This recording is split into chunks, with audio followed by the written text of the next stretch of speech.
ఉన్నాయి. కాదు మీకు తెలుసు కదా నా ప్రేమ మీకోసం. ఓజీ సినిమా కంటే నా భవిష్యత్తు మీకు ముఖ్యం, నాకు ముఖ్యం మీ భవిష్యత్తు. మీ భవిష్యత్తు కోసం ఇలా ఉండిపోయాను. అందుకని ప్రత్యేకించి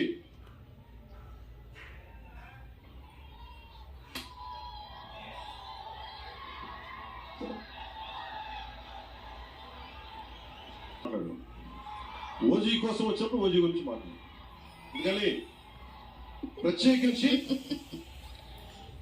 ఆంధ్రప్రదేశ్ రాష్ట్ర ప్రభుత్వం తరఫున గేమ్ చేంజర్ సినిమాకి, గేమ్ చేంజర్ దర్శకులు శంకర్ గారికి, గేమ్ చేంజర్ నిర్మాతలు దిల్ రాజు లక్ష్మణ్ శిరీష్ గారికి, అలాగే గ్లోబల్ స్టార్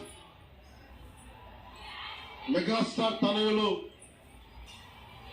రామ్ చరణ్ గారికి తెలియజేసుకుంటూ, ఇక్కడ ఉన్న మంత్రివర్గ సభ్యులకి, సహచర అందరి తోటి నటుల మీద అమితమైన ఇష్టం చూపించేవాడు. అందరికీ ఫ్రెండ్ రామ్ చరణ్. అందరి హీరోలకి చాలా గౌరవంగా ఉండేవాడు. సంవత్సరానికి 100 రోజులు మా నాన్న ఏ పేరు మీద ఏం తలుచుకొని పెట్టాడో తెలియదు కానీ 100 రోజులు, సంవత్సరంలో 365 రోజులు, కనీసం 100 రోజులు అయ్యప్ప స్వామి మాల అంటాడు, ఆంజనేయ స్వామి మాల అంటాడు. ఎందుకురా చేస్తామంటాను అప్పుడప్పుడు. క్షమించాలి రామ్ చరణ్ గారు, రే అంటున్నందుకు పర్లేదు కదా.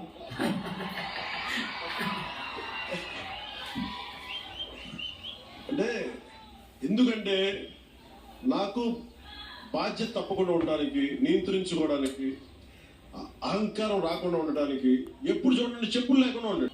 అంటే నాకే అనిపిస్తుంది, నేనే కనీసం నేను చెప్పులు కూడా వదిలేడానికి ఇబ్బంది పడతాను అప్పుడప్పుడు. అలాంటిది రామ్ చరణ్ చెప్పులు లేకుండా, మామూలు హీరో కాదు, హాలీవుడ్ దాకా వెళ్ళాడు, ఆస్కార్కి వెళ్ళాడు. అక్కడికి వెళ్ళి ఎంత గుండె ధైర్యం అంటే, నేను చెప్పులు వేసుకుంటా, అవసరమైతే మంచి సూటు బూట్ వేసుకుని ధైర్యం అవుతాను, లేదంటే అయ్యప్ప స్వామి మాలేసుకుని అనిపిస్తూ ఉంటాను. అంటే ఒక తల్లికి పుట్టకపోయినా కానీ నా తమ్ముడు ఎప్పుడు ఎదిగే కొద్దీ ఒదిగుండేవాడు. అతనికి మరింత విజయం కలగాలని, అద్భుత విజయాలు కలగాలని మనస్ఫూర్తిగా ఒక బాబాయ్గా కాదు, ఒక అన్నగా ఆశీర్వదిస్తున్నాను. I love you, Ram Charan. I love you all.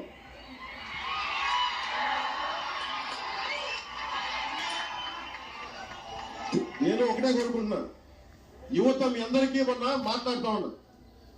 Mogalthur నుంచి వచ్చిన వ్యక్తి, ఎవరు ఆధారం లేరు. మీరు ఇంతమంది లక్షల మంది ఇక్కడ ఉన్నారు, జనం ప్రజలందరూ ఉన్నారు.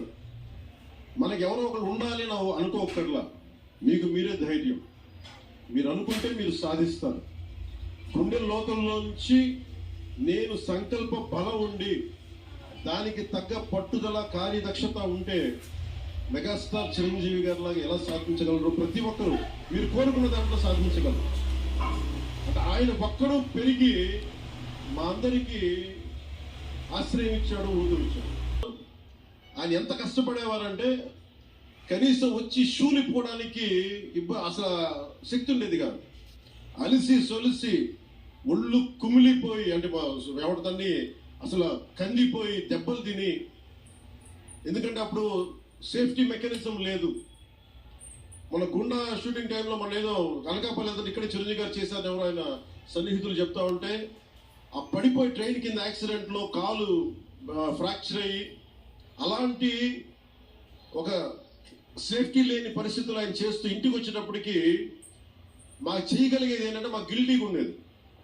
తమ్ముడు సినిమాలో నేను ఎలా ఉండేవాడిని, ఆకతాయిగా తిరుగుతావా, నాకు అలా అనిపించేది నా జీవితం. అలా లేదనుకోండి.